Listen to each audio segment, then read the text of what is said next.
acreditadas en Colombia, enlaces diplomáticos del más alto nivel y representantes de los organismos internacionales presentes en el día de hoy. Aquí hay delegaciones diplomáticas y ministros de Relaciones Exteriores de Argentina, Santiago Cafiero, que está por llegar, se demoró su vuelo.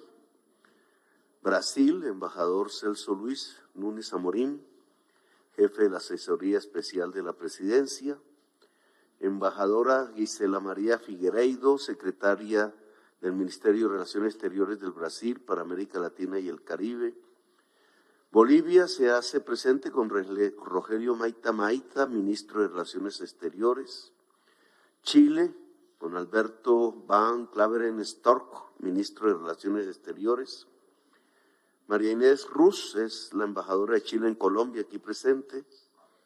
México, que no vino Marcelo Ebrard, sino Efraín Guadarrama, director general de Organismos y Mecanismos Regionales Americanos. Patricia Ruiz Anchondo, embajadora de México en Colombia. Por Honduras está el embajador Eduardo Enrique Reina García, secretario de Relaciones Exteriores y Cooperación Internacional. Barbados está aquí con mi amor Motley, primera ministra de Barbados, abogada. Eso está muy bonito aquí en español, decir mi amor. ¿Dónde están ustedes? Bueno, en San Vicente y las Granadinas, con Ralph González, primer ministro, economista. Estados Unidos se ha hecho presente con una delegación a través de Chris Dodd, mi amigo, asesor presidencial especial para las Américas. Jonathan Feiner, consejero adjunto de Seguridad Nacional. Juan González, director senior para el hemisferio occidental del Consejo de Seguridad Nacional de la Casa Blanca. Mark Wells, subsecretario, asistente para Brasil, el Cono Sur y Asuntos Latinos de la Oficina del Hemisferio Occidental, y Francisco Palmieri, gran bailarín, encargado de negocios de los Estados Unidos en Colombia. Canadá con Michel Grant, Michel o Michael, depende. Adjunto para las Américas del Ministerio de Asuntos Exteriores, Marianique Tremblay, embajadora de Canadá en Colombia. Carol Saint Louis, consejera del Ministerio de Asuntos Exteriores de Canadá. Europa está aquí presente a través de Francisco André, secretario del Estado para Asuntos Exteriores y Cooperación de Portugal. Juan Fernández Trigo, secretario de Estado para Iberoamérica y el Caribe de España. Dag Nylander, jefe del equipo facilitador de Noruega. James Duris, en inglés, Reino Unido, director del Departamento de América Latina del Ministerio de Relaciones Exteriores. Bespet Livan Sun, embajadora de Turquía. Marianne Schuegraf, embajadora de Alemania y gran ciclista, aquí presente. Romain Nadal, embajador de Francia en Venezuela. Lindiwe Maseko es la embajadora de Sudáfrica por parte de África, que también se hace aquí presente. Bueno, medios de comunicación aquí, nacionales e internacionales, y en general a todos los asistentes de esta conferencia internacional, por el compromiso de los valores democráticos con la defensa, garantía y protección de los derechos humanos y la paz. Italia está aquí también presente a través de su embajador. Italia, donde no, en Italia casi no nací allí, pero casi muero. Entonces uno es de donde nace y de donde muere. Joseph Borrell, de la Unión Europea, el gran canciller de la Unión Europea, con el cual hemos hablado mucho de varios temas. Bien, esta conferencia pues tiene muchas expectativas. A veces cuando se generan grandes expectativas, grandes esperanzas, como decía el libro, la gran novela europea, a veces puede generar también grandes decepciones. Yo espero que no sea lo segundo, que sea lo primero y se vuelva en realidad.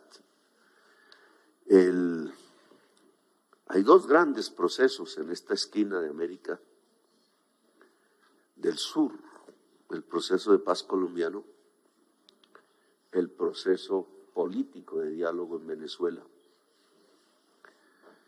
En cierta forma, ambos países dependemos de la suerte de ambos. Con algunos de ustedes visitamos la pieza aquí contigua de esta casa histórica. Allí dormía Manuelita Sáenz con Bolívar. Como dice el poeta Eduardo Galeano, eran días y noches de amor y de guerra. Por eso en esa misma habitación tuvo que pasar muchísima pasión, muchísimo placer, muy latinoamericano. Los amantes acostados en esa cama, pensando en el nuevo día también. A Bolívar se le decía bailarín del nuevo día porque le gustaba mucho bailar. En cierta forma era atraído por el amor y la pasión que casi a todos nosotros en Latinoamérica nos atrae. Pero allí mismo lo intentaron matar. Se llama la conspiración septembrina. El libertador de 5 naciones, libertario él mismo en sus ideas, guerrero como el que más, y amante, allí pudo encontrar su muerte, asesinado. Al final no se sabe si fue asesinado o no, pero por allí se escapó en esa ventana. Se escapó hacia la libertad y su amor le ayudó a escapar. Es una historia que junta parte de los países que aquí se hacen presentes en un rito fundacional que es de amor y que es de guerra. Manuelita era de Ecuador, murió pobre allá en una playa después que Bolívar se fue. Bolívar era venezolano y este sitio es colombiano. Quiso ser todo este territorio, Ecuador, Panamá, Colombia, Venezuela, una sola nación.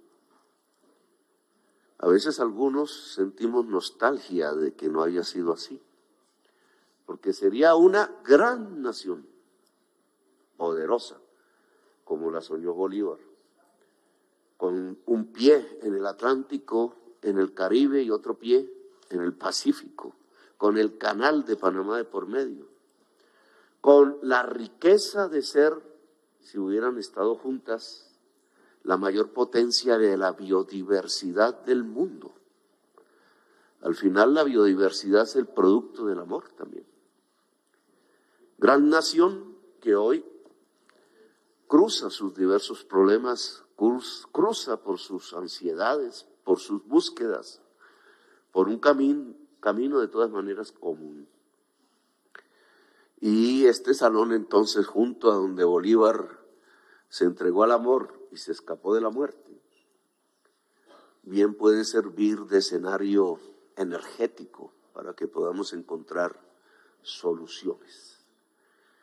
América Latina, los latinoamericanos lo sabemos, debe ser reconocido por quienes desde más lejos llegan aquí. Es la región más desigual del mundo. Quizás por un problema que tiene que ver con la política antidrogas, la más violenta. No hay guerras aquí, realmente. Nuestros países, con algunas excepciones en la historia, han buscado convivir en paz. Nosotros no conocemos la historia guerrera de Europa. No conocemos realmente de las grandes tiranías. Hemos nacido con la idea común de construir democracias.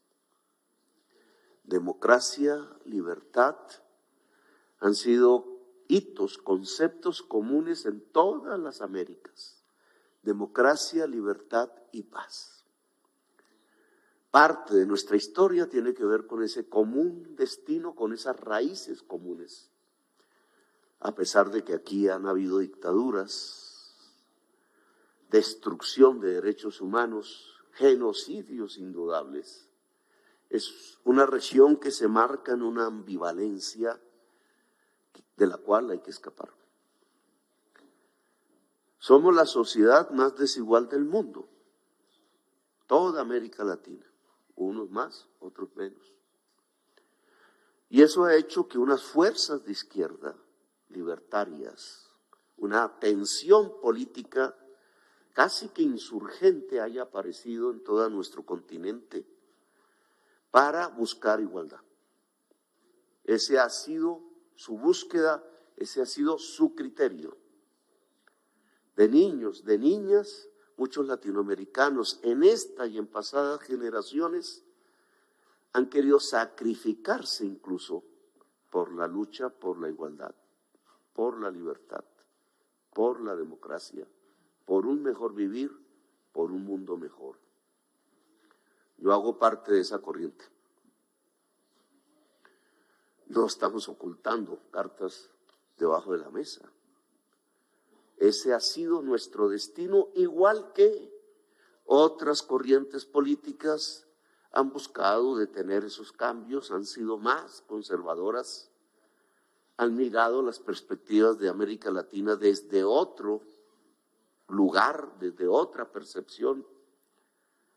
Indudablemente ser la sociedad más desigual socialmente del mundo arroja un pueblo pobre que quiere muchas aspiraciones, tener derecho a la vida y a la dignidad, y desde otras perspectivas grandes capitales que a veces no parecieran entender lo que pasa con esa pobrecía, lo que pasa con esa desigualdad. La pregunta es, ¿podemos convivir? ¿O tenemos que guerrear como hasta ahora ha sido? Y la propuesta que nosotros hemos intentado hacer es que podemos convivir si miramos las cosas de manera diferente, si nos podemos entender, si se puede abrir un diálogo democrático, si es posible confiar en unos y en otros y en unas y en otras de tal manera que podamos profundizar un proyecto democrático. Yo creo que el proyecto democrático en América Latina puede ser más profundo, más rico, más multicolor que los que se han podido producir en Europa y en los Estados Unidos, si tuviéramos la capacidad de entendernos nosotros mismos. A veces peleamos por orgullo. Quien quería matar a Bolívar en ese cuarto de amor, quizás lo quería matar por orgullo. No eran muy disímiles los proyectos entre el posible victimario y la víctima en ese cuarto. Si hubieran dialogado mejor, quizás se hubieran entendido. Quizás nuestro destino hubiera sido diferente. Quizás no eran las pasiones y los egos del momento en los años turbulentos de la construcción de nuestras repúblicas. Esos egos quizás hicieron una confusión de las cosas hasta tal punto que perdimos el futuro. Quizás simplemente hablando, el acto simple que es específico de la humanidad y que es específico de la democracia, a hablar, dialogar, hubiera podido construir un destino diferente. Para los años 70, lo dije en mi discurso recién en la Organización de los Estados Americanos, allá en Washington, una generación liberal, muy de hombres, poco de mujeres para aquella época, en sociedades que han sido machistas y patriarcales, trató de construir un convenio, un pacto internacional. Años 69, 70, 71, 72 del siglo pasado. Era el convenio que se denomina el Pacto de las Américas, la Convención Americana de Derechos Humanos. Derechos humanos vistos muy individualmente, muy liberalmente, muy dentro del concepto de la democracia representativa tradicional, clásica. Se firmaron por todos los países de América Latina, excepto Cuba, que no fue invitada. Desde Alaska hasta la Patagonia, los presidentes de aquel entonces pusieron su firma. Los congresos de la República volvieron leyes. La Convención Americana, y como en nuestro caso, hace parte de la Constitución. Ahí se habla de los derechos políticos. Ahí se establece que los derechos políticos son derechos humanos. Ahí se establece que ningún derecho político puede ser quitado a ningún ciudadano o ciudadana, sino por sentencia de juez penal. Ahí se establecen los derechos liberales. En 1973, un año después, esa Convención Americana de los Derechos Humanos fue hundida en sangre, porque un general bombardeó un palacio presidencial y mató al presidente elegido por el pueblo, el primer presidente socialista elegido democráticamente, creo que en el mundo, sin que pasara una revolución violenta. Una decisión popular que fue ahogada en la tortura, en la desaparición, en las bombas, en el asesinato, y se destruyó la Convención Americana. A partir de ahí, Uruguay un poco antes, Argentina, Chile, Brasil, un poco antes, toda América Latina se fue llenando de dictadura. Colombia también, Venezuela también. Colombia no hubo uniformados en la presidencia, pero las mismas prácticas que se hicieron en Argentina y en el Uruguay se reprodujeron en nuestro país.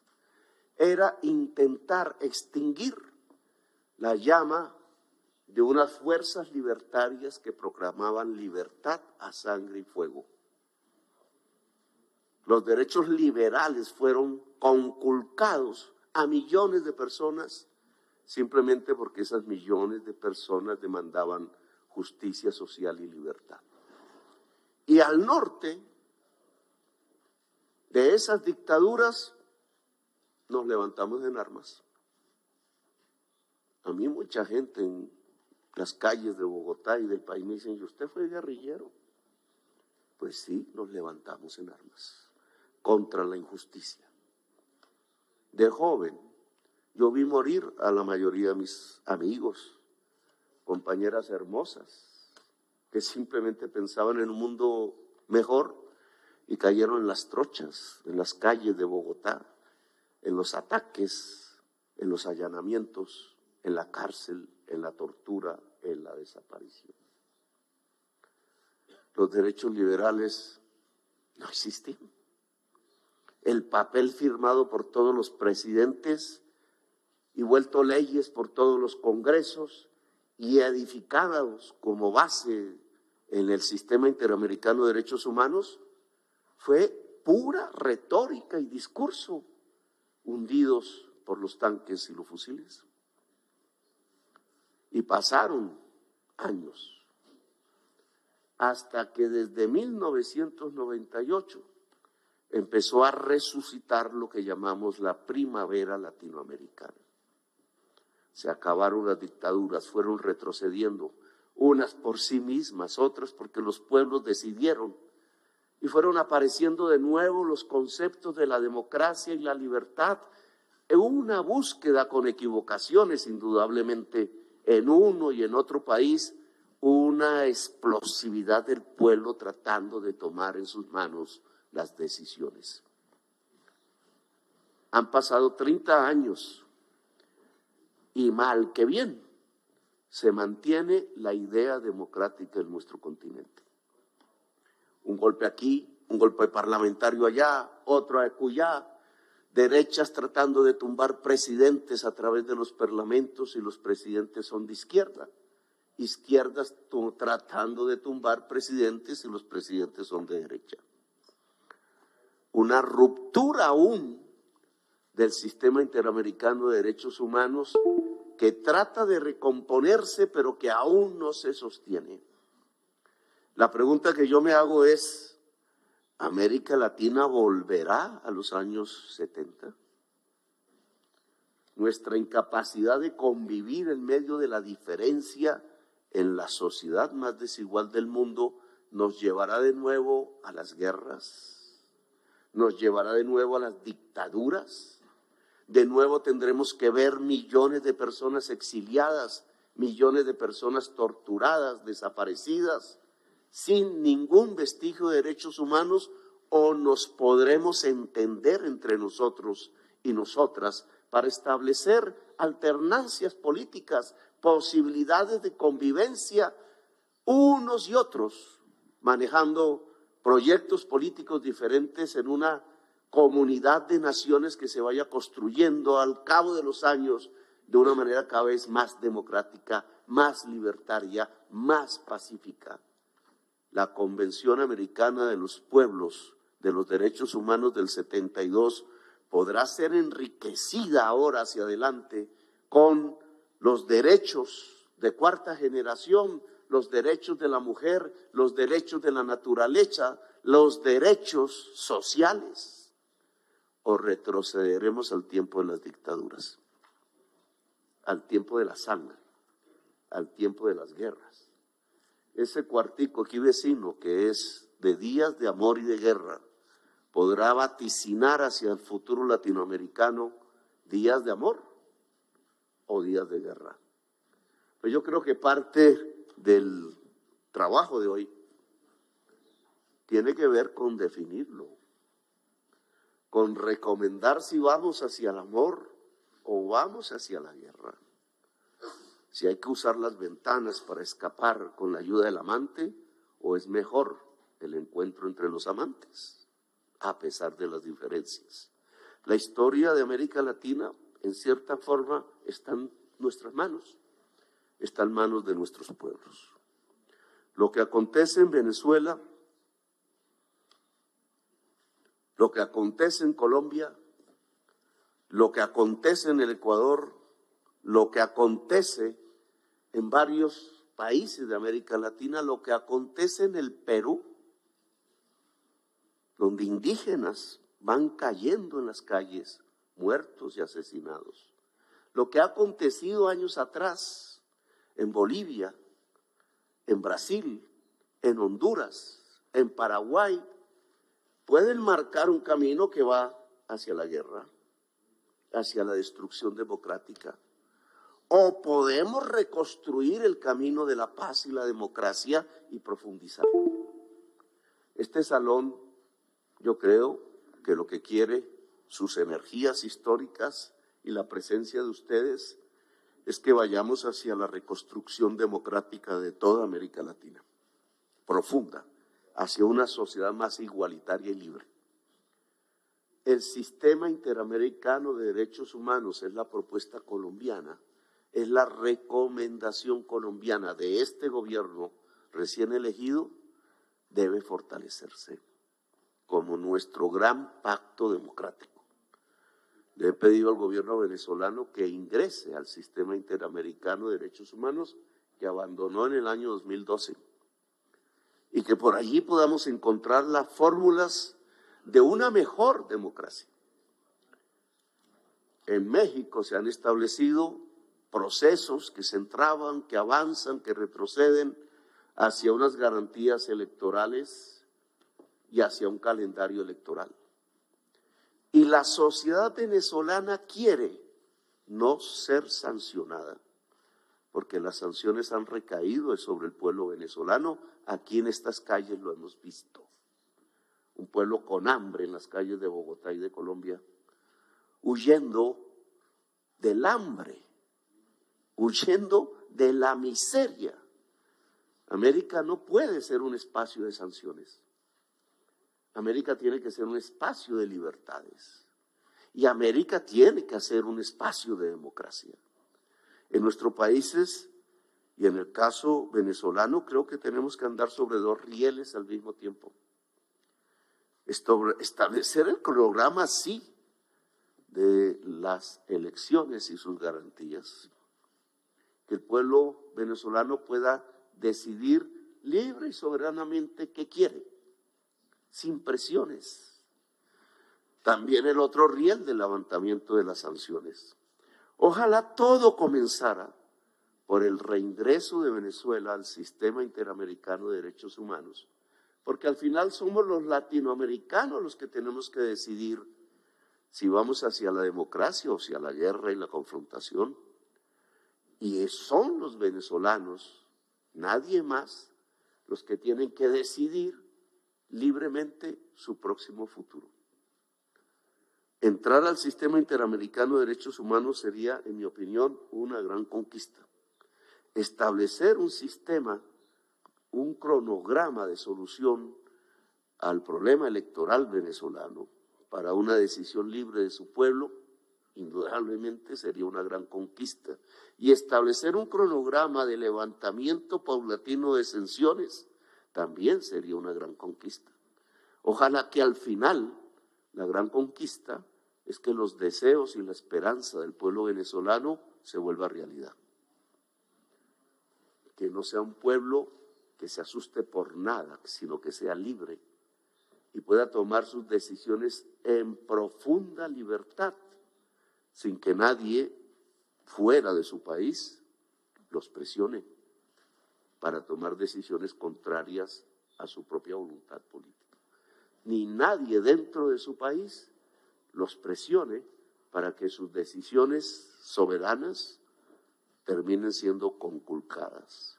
Así que ese trabajo de recomendaciones que aquí vamos a hacer, ojalá sea de buen recibo tanto por la oposición venezolana como por su gobierno, pero sobre todo por las poblaciones, el pueblo venezolano, la gente que quiere vivir en paz, en democracia, en libertad, con muchos días de amor y ojalá sin ningún día de guerra.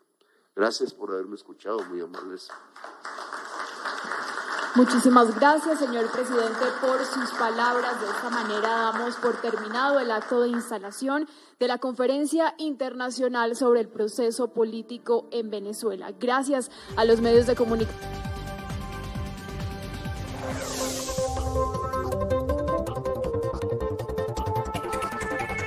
Somos Focus Noticias, canal especializado en la transmisión en directo de audiencias judiciales y foros jurídicos.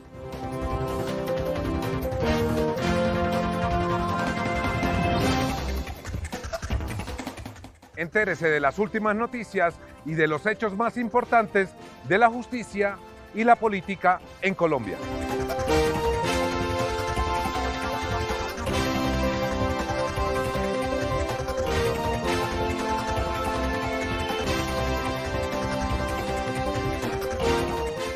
Focus Noticias, el canal de las audiencias.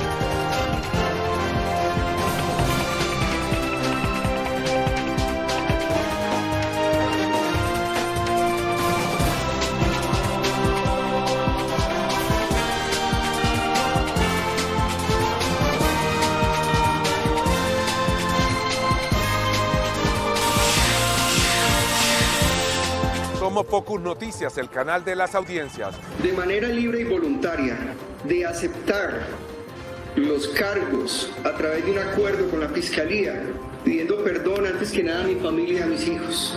Más de 2.350.000 personas vieron en Focus Noticias las audiencias de Johnny Leal por el homicidio de su hermano, el famoso estilista Mauricio Leal, y su mamá Marleny Hernández. Somos Focus Noticias, el único canal especializado en la transmisión de audiencias judiciales y foros jurídicos. Ingresa a nuestra página web www.focusnoticias.com y síguenos en todas nuestras redes sociales. Gracias por preferirnos. Suscríbete.